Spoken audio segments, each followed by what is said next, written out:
Les decía nuevamente que Marcos capítulo 1, seguiremos entonces exponiendo, si el Señor lo quiere, de manera sistemática este evangelio. Agradecido con el Señor, que ha sido bueno conmigo, ha tenido misericordia, y en la lectura consecutiva pues esto me ayudó. Señor, que es bueno con nosotros. Voy a dar lectura a 3 versículos solamente, 9 al 11. Marcos 1, 9 al 11. Usted me sigue allí desde donde está. Aconteció en aquellos días que Jesús vino de Nazaret de Galilea y fue bautizado por Juan en el Jordán.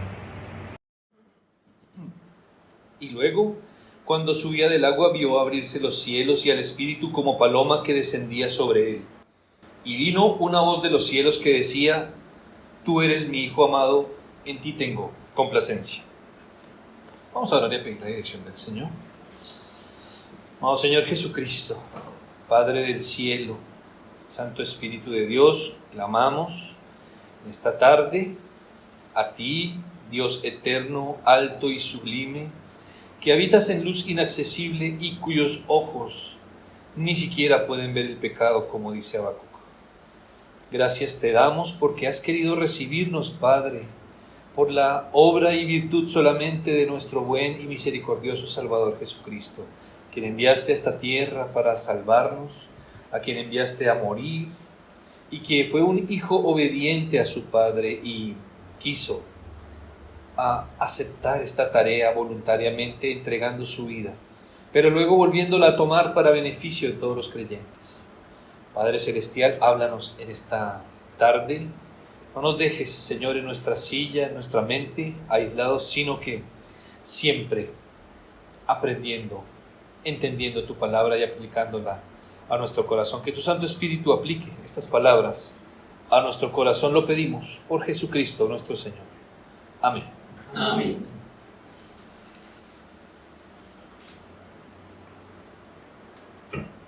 Seguramente has escuchado la palabra Trinidad, ¿cierto? Y si eres hijo de Dios, has creído en ella, así sea, o así se trate de un misterio que nadie puede entender. Y en efecto, esa es la definición de palabra misterio, algo que no se puede entender. Así que, tal como nosotros no lo hemos comprendido completamente, sin embargo, hemos creído en ello porque así nos lo enseña la palabra del Señor, que debemos creer en esto, aunque no lo entendamos. Si lo entendiéramos, entonces la pregunta es: ¿qué clase de Dios tan pequeño sería que cabe en nuestra mente, que lo podemos entender?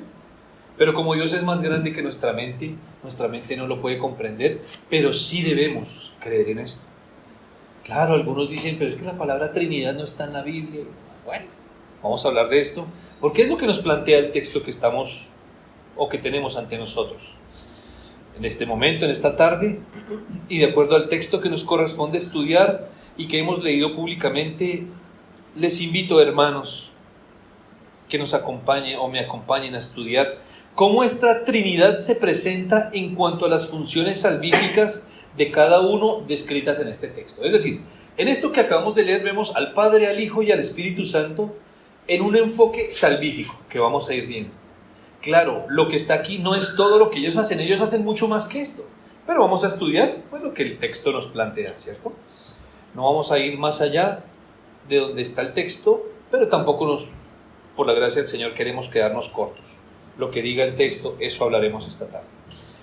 Pero de manera de introducción quiero leer primero lo que nuestra confesión dice acerca de esta Santa Trinidad en el capítulo 2, párrafo 3, y dice: en este ser divino e infinito hay 3 subsistencias: el Padre, el Verbo o Hijo y el Espíritu Santo, de una sustancia, poder y eternidad, teniendo cada uno toda la esencia divina, pero la esencia indivisa. El Padre no es de nadie, ni por generación ni por procesión. El Hijo es engendrado eternamente del Padre, y el Espíritu Santo procede del Padre y del Hijo. Todos ellos son infinitos, sin principio, y por tanto son un solo Dios, que no ha de ser dividido en naturaleza y ser, sino distinguido por varias propiedades relativas, peculiares, y relaciones personales. Dicha doctrina de la Trinidad es el fundamento de toda nuestra comunión con Dios y nuestra consoladora dependencia de Él. Aquí cierro la cita. Y aunque es demasiado lo que de esta Santa Trinidad podemos decir, es mi deseo en esta tarde enfocarme en mostrarles, por la gracia del Señor y con la ayuda del Espíritu Santo, que aquellas tres personas de la Trinidad mencionadas y conocidas, al menos superficialmente por ahora, que podamos lograr entender y que lográramos poder ver, según lo que dice este texto, lo que cada una de estas personas de la Santa Trinidad hicieron y aún hoy hacen y operan en cuanto a la salvación de pecadores perdidos que van rumbo a la condenación. Debo hacer una aclaración primero. Normalmente cuando hablamos de la Trinidad siempre decimos el Padre, el Hijo y el Espíritu Santo. Pero al Espíritu Santo le plació utilizar al hermano Marcos, que ya está en la presencia del Señor seguramente, y los nombró al revés. Primero el Hijo, luego el Espíritu Santo y luego el Padre en este texto. Entonces permítanme, los vamos a estudiar como están apareciendo en este texto. ¿Les parece? No es porque haya algún tipo de enseñanza rara que les quiera meter, ni mucho menos, sino porque así lo plantea el texto.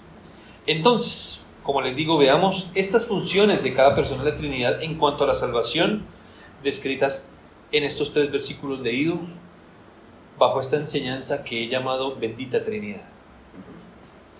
La primera, entonces, he llamado: el Hijo Eterno se somete a la voluntad de su Padre.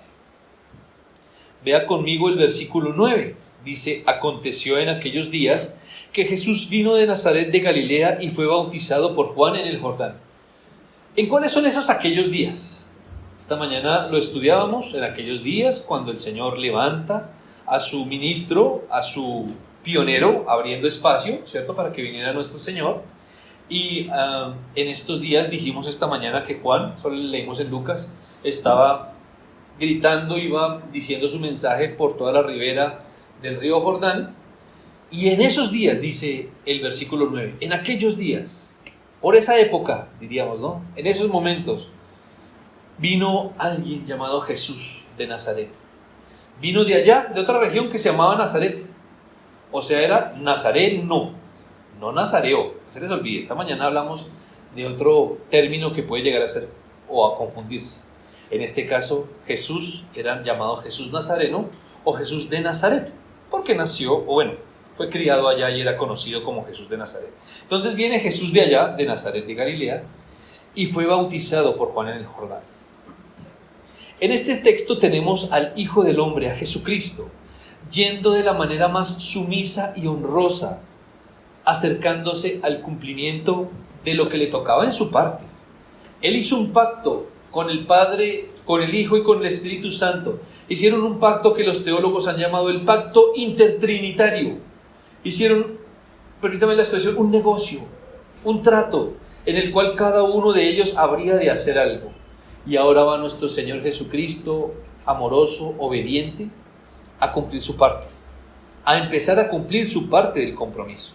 Aquí va nuestro Señor, con tranquilidad, con mansedumbre, con amor, con ternura, como se caracterizaba su forma de ser, y va allí a este cumplimiento del pacto que se fijó en la eternidad pasada y que es conocido como el decreto eterno. Lo vemos en este texto yendo a cumplir la ley y los requisitos de la tradición de la época para que las escrituras se cumplieran, para asignarnos su justicia en lo que se ha denominado obediencia pasiva y activa de Cristo.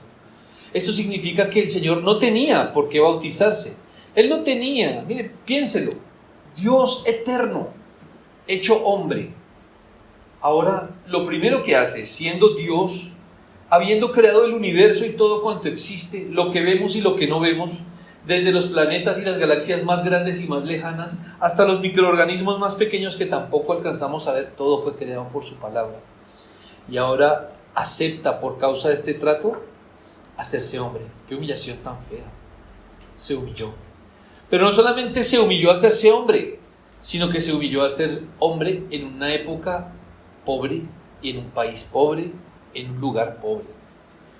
Y no solo eso, sino que entre un país pobre nació una familia muy pobre. Todo esto lo hace por amor a los suyos.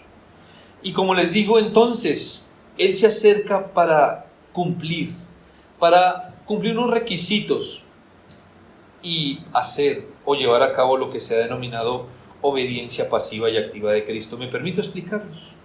La obediencia activa de Cristo es que nuestro Redentor ha acordado en la Trinidad que obedecería cabal y completamente las demandas de un Padre y Dios perfecto, santo y justo.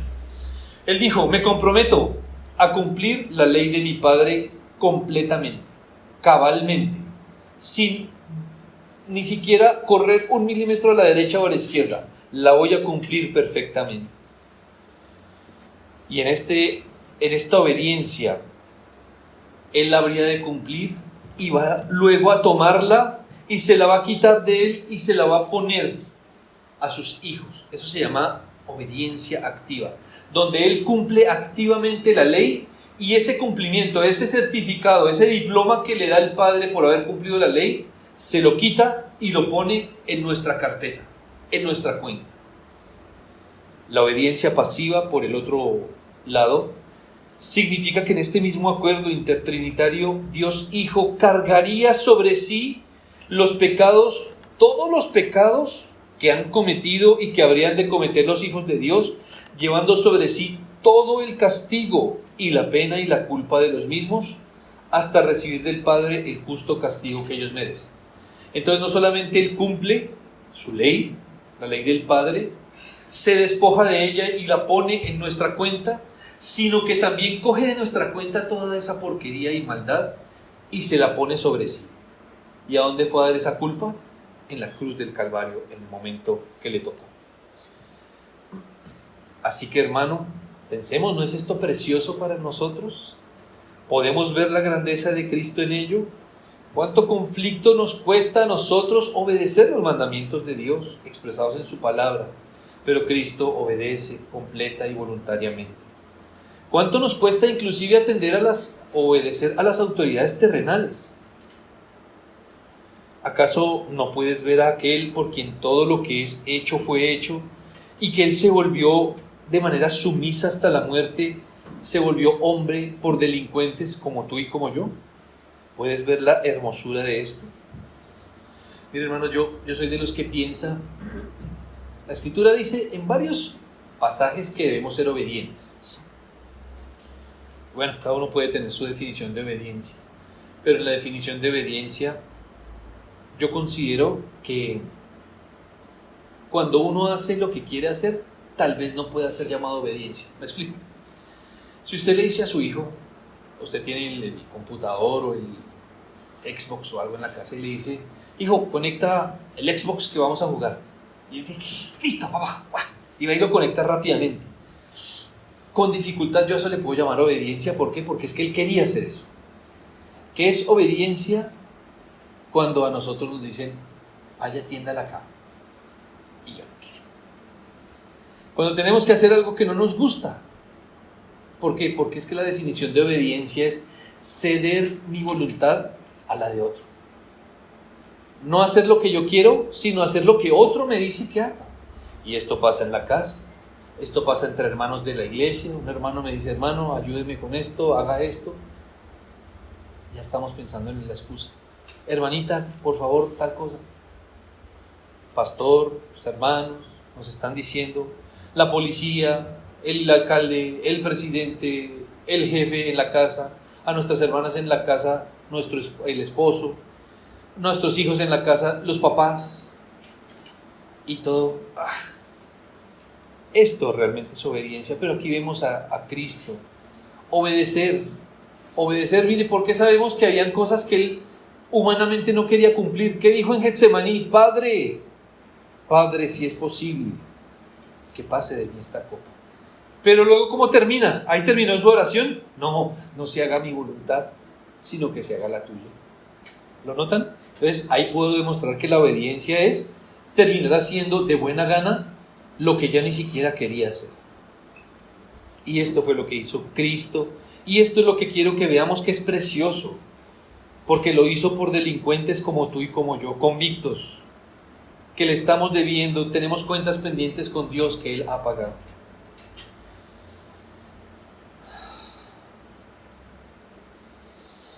Esto es lo que debemos predicarle a nuestros amigos, a nuestros familiares que no conocen a Dios, a nuestros hijos desde pequeños, que el Señor Jesucristo tomó forma de hombre para obedecer al Padre y darnos a todos aquellos que queremos o que aceptamos recibir tal sacrificio en nuestra cuenta, ponerlo en nuestra cuenta y tomar nuestra desobediencia, y la cual fue castigada en la cruz del Calvario. Hay que enseñarle a nuestros pequeños hijos que estos beneficios pueden ser de ellos también, que estos beneficios, ellos están al alcance, ellos no son demasiado pequeños para alcanzar este privilegio. Ellos no son demasiado pequeños para no necesitar un Salvador. Esto hay que explicarlo. Hermanos que ya tienen hijos grandes como yo, allá hay niños pequeños, los hijos de los hermanos, hay que predicarles esto con ternura, en un lenguaje que ellos entiendan. Pero esta es una tarea que hay que hacer. Y a todos los que han estado entrando a este lugar, visitando esporádicamente, esto es lo que tienen que oír. El bendito evangelio donde un hombre, un Dios hecho hombre, fue obediente para que esa obediencia fuera cargada a mi cuenta y mi desobediencia a la suya. Pero hay un requisito, hay que explicarles que hay que ir a Cristo en fe y arrepentimiento, que esto no es simplemente decir, listo, entonces ya eso pasó. No, hay que buscarle, hay que andar en la luz, de manera que toda esta condena o este peso legal de esta condena que sobre la espalda de ellos hoy pesa, sean removidos. Hay que explicarles que si hoy mueren, van a estar en problemas, van a estar frente a un Dios que no pasará y que no dará por inocente a todo aquel que muera sin arrepentirse.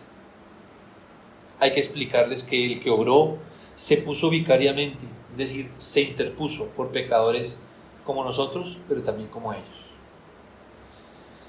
Meditemos un poco más acerca de esto en el versículo 9. Dice, y fue bautizado por Juan en el Jordán. Y la pregunta es, ¿acaso el Salvador necesitaba bautizarse para perdón de pecados? Claro que no. Por supuesto que no. Entonces, ¿para qué vino al desierto a ser bautizado por Juan?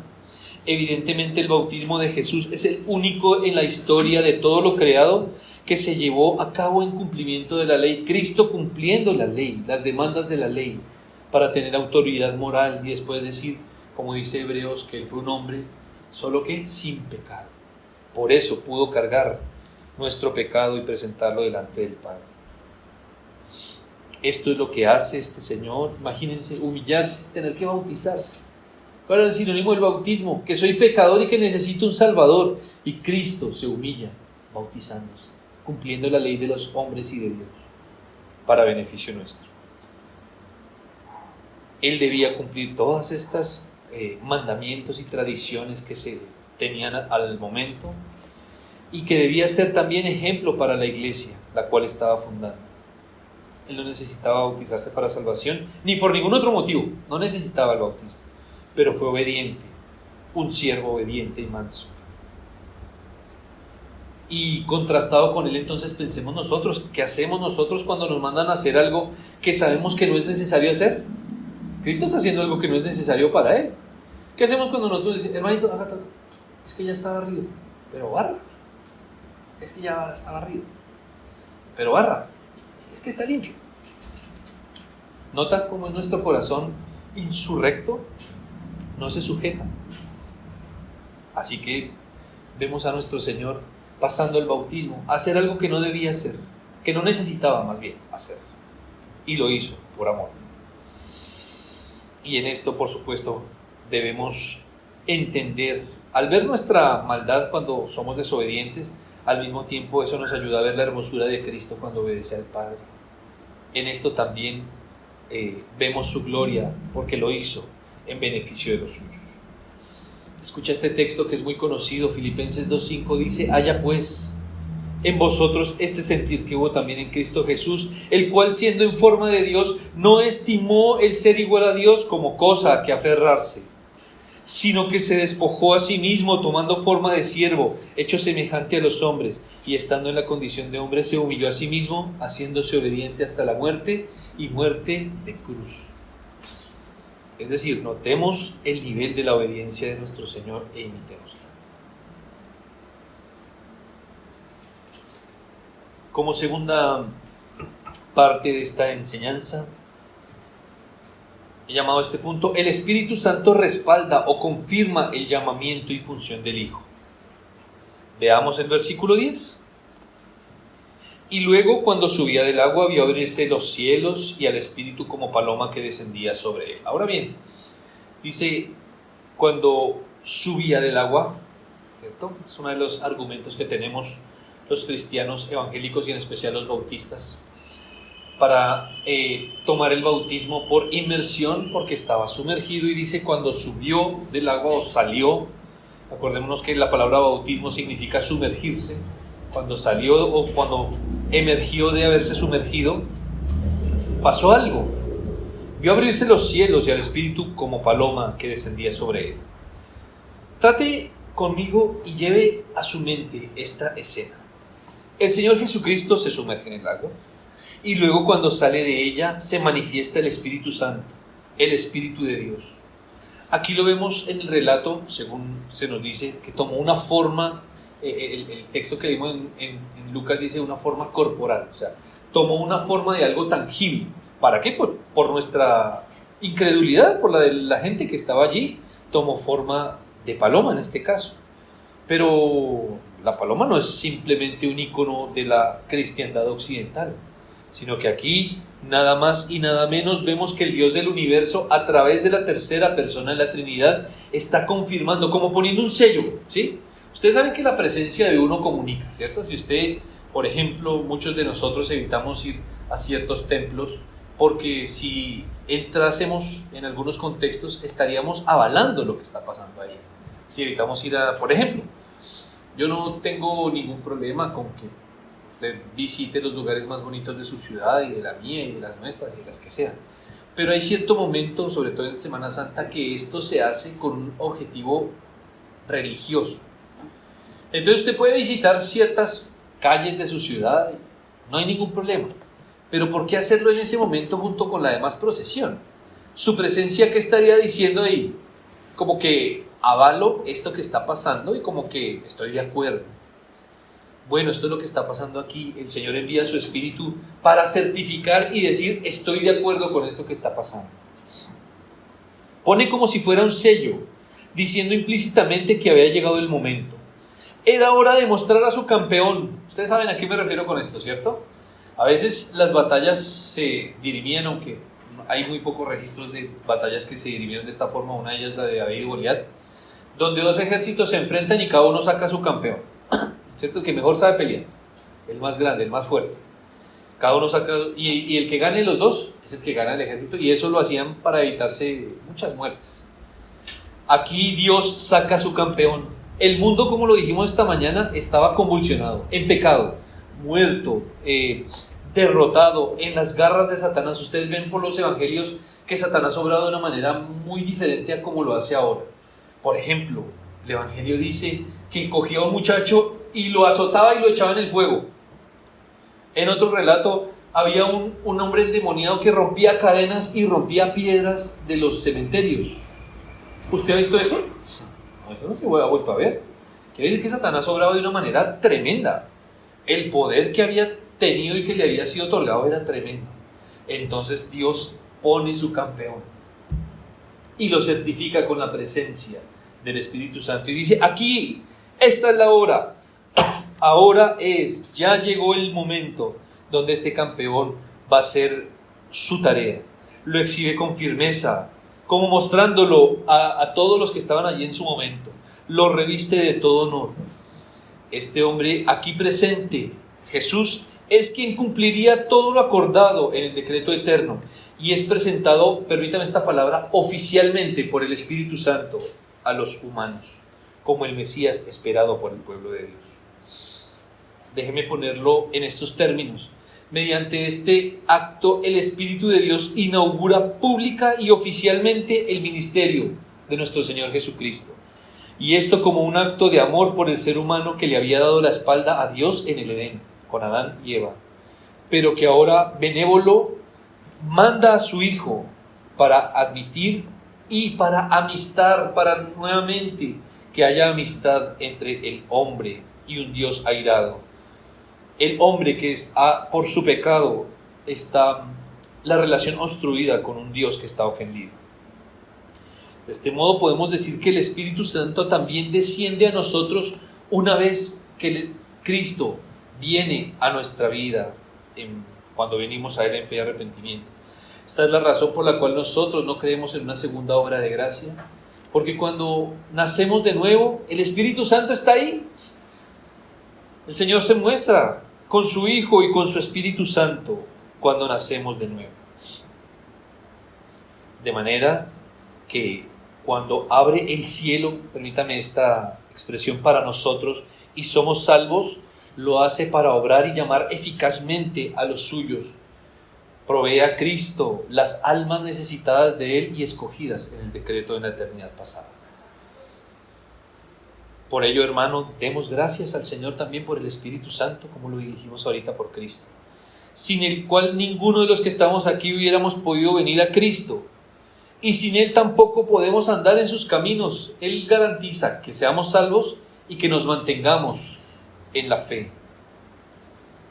Él nos guía a toda verdad como lo prometió. ¿Cuántos de nosotros estuvimos mucho tiempo escuchando basura y nos la creímos y la enseñamos?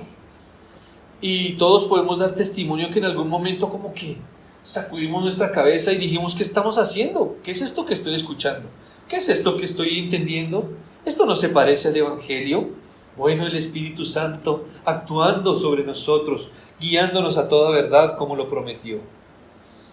Por eso les animo, queridos hermanos, que pidamos al Padre más y más de su Espíritu, en todo sentido. Esta es una oración principal y de gran ayuda para nuestra vida de fe, una vez que hemos nacido de nuevo. Pero también esto hay que enseñarle a los no creyentes, a los niños, a nuestros hijos, a nuestros amigos. Hay que decirles: mira, debes rogar al Señor que por su Espíritu te presente a Jesucristo como su Salvador. ¿Quién presentó a Cristo como Salvador en este momento? El Espíritu Santo. De manera que todo aquel que no ha nacido de nuevo necesita el Espíritu Santo, para que le sea presentado, para que el Espíritu Santo diga: mire, este es Cristo, este es el verdadero Cristo. A Él debemos ir. Es la obra del Espíritu Santo la que aplicará la redención a la vida de cada uno de los inconversos. Y una vez salvo, guiará a estos hijos, a estos familiares, a estos inconversos, los guiará hasta que abandone el mundo, hasta el último de sus días. Y más allá de la muerte, también prometió eso. No solo nos va a acompañar hasta el día que muramos, sino más allá de la muerte. Hay un himno que no sé si ustedes lo han cantado, que dice en una de sus estrofas: la tumba no es el final. Uno dice: aquí acabó todo, y en muchos cementerios dice: aquí termina todo. No, aquí empieza el asunto.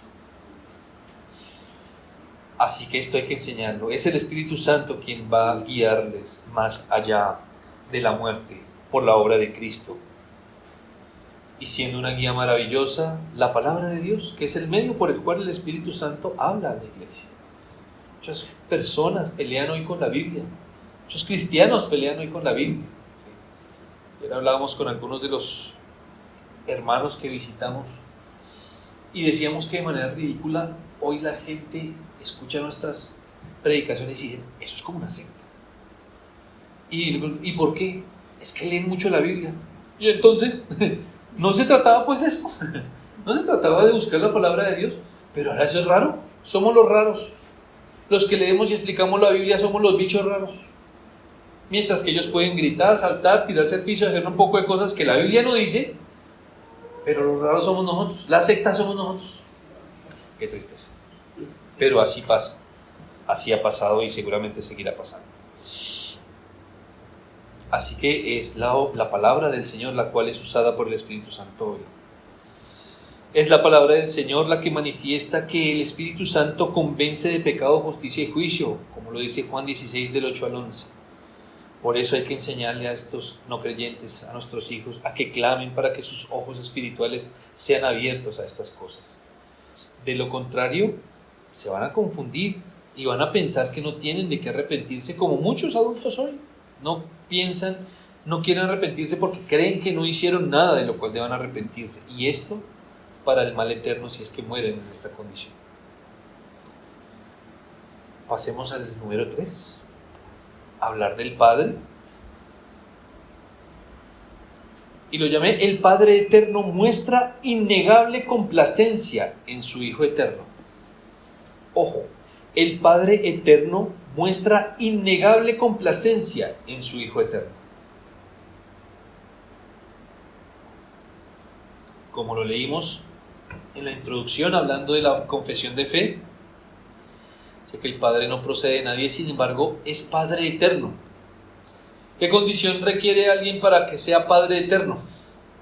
Pues siempre haber sido Padre y tener un Hijo eterno, ¿sí? De manera que no podemos decir, como algunas sectas dicen, que Cristo fue creado por el Padre, sino que siempre ha sido Padre y Cristo siempre ha sido Hijo. ¿Cómo? Vuelvo, insisto, esto es un misterio. No se los puedo explicar porque yo mismo no lo entiendo, pero lo creo por fe. Entonces el Padre eterno muestra una innegable complacencia en este Hijo eterno que ahora está hecho hombre. Versículo 11 dice: y vino una voz de los cielos que decía: tú eres mi Hijo amado, en ti tengo complacencia. Hay asuntos que están escondidos de nuestra mente.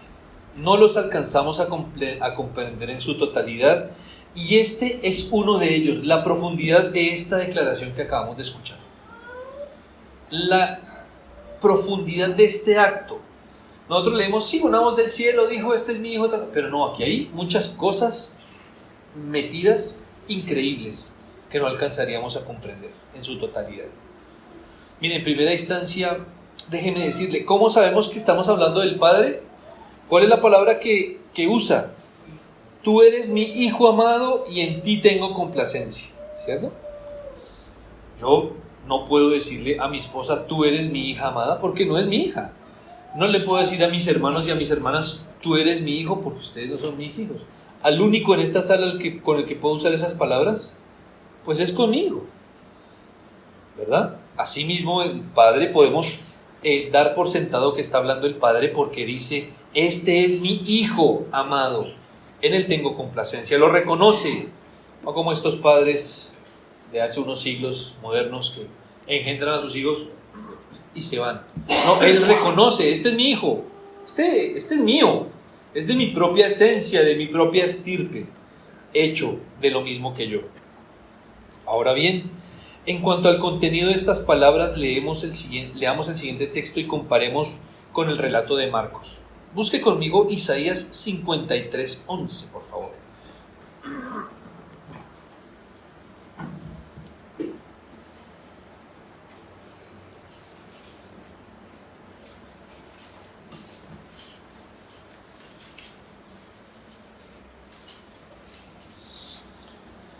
En una visión profética del Padre con el Hijo, dice: verá el fruto de la aflicción de su alma y quedará satisfecho. Por su conocimiento justificará mi siervo justo a muchos y llevará las iniquidades de ellos. Aquí está hablando Dios el Padre, diciendo que Él va a ver la aflicción, el fruto de la aflicción del alma de Cristo y quedará satisfecho. No van a haber cuentas pendientes de nadie, porque Cristo va a cumplir y va a satisfacer completamente el agrado del Padre, así como su ira. Toda la ira de que toda la humanidad ha pecado contra Dios y toda la ira que Él tiene en este momento, quienes se acojan a Él en fe y arrepentimiento van a quedar delante de Dios. Él va a quedar satisfecho, su ira va a quedar saciada, no van a quedar cuentas pendientes de nada. Y esto por Cristo. Dice la Escritura que el Padre va a ver a su Hijo y ver, después de que ha afligido su alma por el sacrificio en la cruz, lo va a ver y va a decir: estoy satisfecho, esto es lo que tenía que pasar. Y así pasó. Y en este orden de ideas dice: entonces, por esto mi siervo justo llevará las iniquidades de esos muchos. Las llevará, las presentará delante del Padre y dirá: mira, esto fue lo que hice por ellos. Y el Padre lo va a mirar y va a decir: quedo satisfecho. Ahí estamos bien, no hay deuda. Medite por unos instantes en el cuadro. Mire, Dios el Padre está viendo la obediencia y ve la obediencia y el sacrificio y aflicción de su Hijo unigénito. Aflicción causada por los pecados del pueblo suyo, de sus hijos. Y el Padre lo mira como un cordero sangrante y queda satisfecho, complacido y saciada su justa ira. En este texto vemos cómo el Padre eterno se complace. Esa palabra es bonita, siente complacencia. Nosotros muchas veces vemos a nuestros hijos y sentimos complacencia, aunque a veces mucha de esa complacencia no es tan buena porque nos complacemos en cosas medio feitas que hacen los hijos. Pero cuando también hacen cosas buenas, los vemos y nos complacemos, sentimos esa cosa rica aquí como en el pecho que dicen, ay, es todo como chévere. Bueno, el Padre se complace en el Hijo eterno. Este Hijo eterno se sometió voluntariamente a la voluntad de su Padre y renunció a su trono y a su gloria, como leímos en Filipenses 2.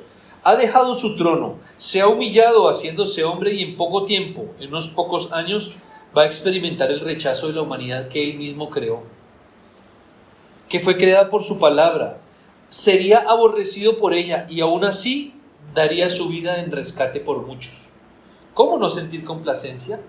Si nosotros como hijos sentimos complacencia en Cristo por haber hecho este asunto tan tremendo. Y eso que nosotros por el pecado no alcanzamos a comprender la maravilla de la salvación. Nosotros a veces oramos y le decimos, Señor, gracias por nuestra salvación, pero no entendemos la magnitud de esto que ha pasado. En el cielo quizás comprendamos un poco más. Aún así, ¿cómo no sentir nosotros complacencia? Y si nosotros la sentimos, ¿cuánta complacencia de verdad habrá sentido el Padre por lo que estaba a punto de pasar? Si nosotros, siendo malos, nos complacemos al ver esporádicamente a nuestros hijos andar en obediencia a nosotros y a las leyes civiles, aun cuando esto signifique dejar la comodidad, cuánto más el Padre Celestial manifiesta total regocijo viendo a su Hijo andar voluntariamente en obediencia al Padre. Es un Hijo que voluntariamente se somete al Padre. A nosotros nos da gusto ver cuando nuestros hijos obedecen. Pero qué bueno cuando ni siquiera nos están viendo, cuando no estamos en casa y obedecen lo que les enseñamos. Esto es más tremendo todavía, causa mucho más gozo. ¿Por qué? Porque no me necesito ahí encima, yo, ya tendió la cama, ya hizo, ya lavó la loza, ya recogió, sino que de su sola voluntad lo hizo. ¡Wow! Entonces los padres decimos, tremendo. Ahora más teniendo tantas cosas en juego como la vida de los seres humanos que vendrían a Cristo en fe y arrepentimiento. Ahora la humanidad puede acceder confiadamente a Él, pero solo si esta humanidad se presenta en Cristo y por sus méritos. Eso es lo que decimos cuando oramos diciendo por los méritos de Cristo en nuestras oraciones. Estamos diciendo que por lo que Él alcanzó allá, por esa obediencia, por todas estas virtudes, perfecciones que Él tuvo, es que yo puedo orar y decir, te pedimos esto por los méritos de este Cristo. Espero que no sea una frase de cajón, sino que usted de verdad, cuando diga eso, lleve su mente a la cruz y a todo lo que Cristo ganó allá, y esos méritos son de los que, o por los que oramos. Aquello que el Hijo ha alcanzado y lo presenta al Padre como un acto de sumisión y sujeción, como un acto libre y generoso, para que todo aquel que hallándose descalificado de los requerimientos del Padre pueda acudir con fe a Jesucristo y no quedar avergonzado. El que creyere en Él no será avergonzado, dice la Escritura. Recordemos también otro acto de complacencia. Recordemos que cuando el Señor muere y expira, ¿qué pasó con el velo del templo? Se rasgó de arriba hacia abajo cuando Dios Hijo entregó el Espíritu, porque este sacrificio no solamente fue perfecto, sino que ahora el Señor dice, ahora acérquense confiadamente al trono de la gracia. Ya no más sacerdotes de la antigua dispensación, del antiguo pacto. Ahora, ¿quiere orar? Hablemos. ¿Quiere escucharme? Abra su palabra, la palabra del Señor que le voy a hablar. ¿Quiere hacer esto? Congréguese. ¿Quiere hacer lo otro? Obedezca. Venga, tengamos una relación cercana. No necesitamos ya de ninguna otra infraestructura levítica ni nada por el estilo. Creo que en eso nos hemos separado intencionalmente por siglos de la iglesia tradicional. Ellos se quedaron en ese asunto, mientras que nosotros por la fe hemos creído que ya el velo se rompió. De hecho, ustedes notan que ya los apóstoles dejaron de hacer sacrificios. Ellos ya en sus cultos no sacrificaban. ¿Y por qué ellos sí lo entendieron y nosotros siglos después no lo hemos entendido? ¿Lo notan? Y digo como humanidad, ¿no? Porque como creyentes, claro que sí lo hemos entendido. Así que el Espíritu nos muestra por su palabra que el Señor rompió el velo de arriba abajo cuando el Hijo de Dios entregó su Espíritu, y esto en complacencia a este sacrificio. Ahora bien, no somos hijos de este maravilloso Padre quienes hemos venido a la fe y arrepentimiento anclados en la obra de Cristo. ¿No eres tú su hijo? ¿No soy yo su hijo? ¿Somos hijos del Señor? Bueno, recordemos que Él nos hizo sus hijos y envió a su Hijo sin que nosotros siquiera lo hubiéramos pedido. Hay una canción que cantaba yo hace muchas décadas que decía: no esperaste, Señor, que yo fuera a ti. Y eso fue lo que realmente Él hizo. Él no esperó a que yo naciera y yo dijera: venga, estoy como en problemas, ¿qué hago? El Señor dispuso la solución para mis pecados siglos, milenios antes de que yo naciera. Qué bondadoso Padre. Él nos hizo sus hijos sin que nosotros lo pidiéramos ni lo buscáramos, y a Él sea la gloria por esto. Es ahí donde radica su gloria, la gloria del Padre. Porque como hemos dicho, los bautistas normalmente, la salvación empieza con Dios, se mantiene por Dios y termina en Dios Padre. La obra es solo de Él. Nosotros lo único que hacemos es nacer en el momento en el que nos tocó, en el siglo XX, XIX, XVIII, no sé, en el siglo que le haya tocado a cada quien. Bueno, nosotros en el 20 o ya los más jóvenes en el 21. No importa. Eso es lo único que hemos hecho nosotros, pero Dios ya hizo provisión para todos los que ya nacieron y los que están por nacer y los que nacerán antes de que Él venga por segunda vez.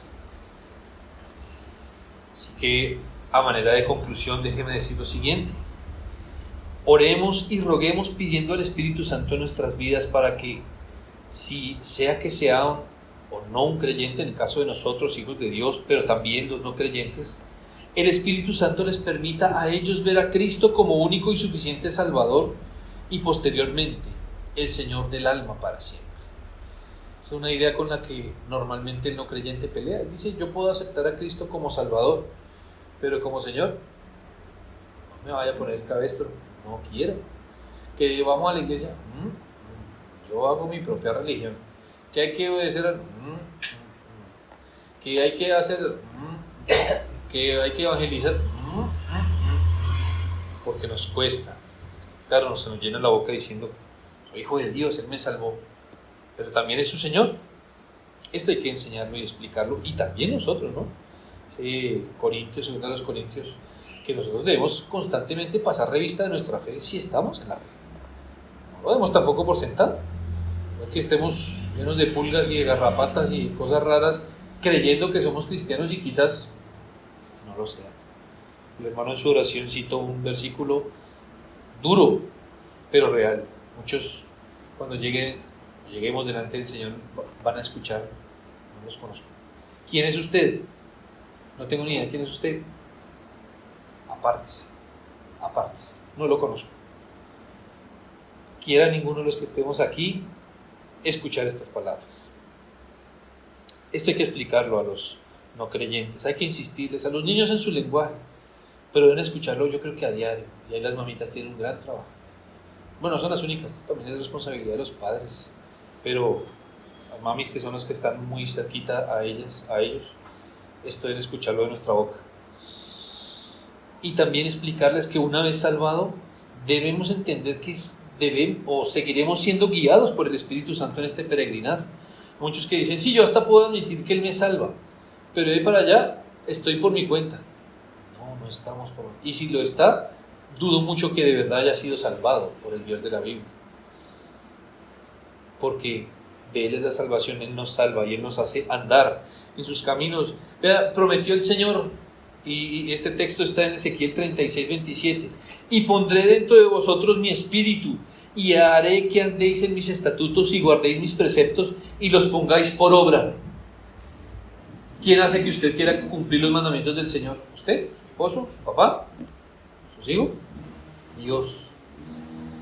Esa es la razón por la cual nosotros debemos, como cristianos, tener una santa insistencia con límite cuando vamos, por ejemplo, a decirle a la gente que guarde el día del Señor.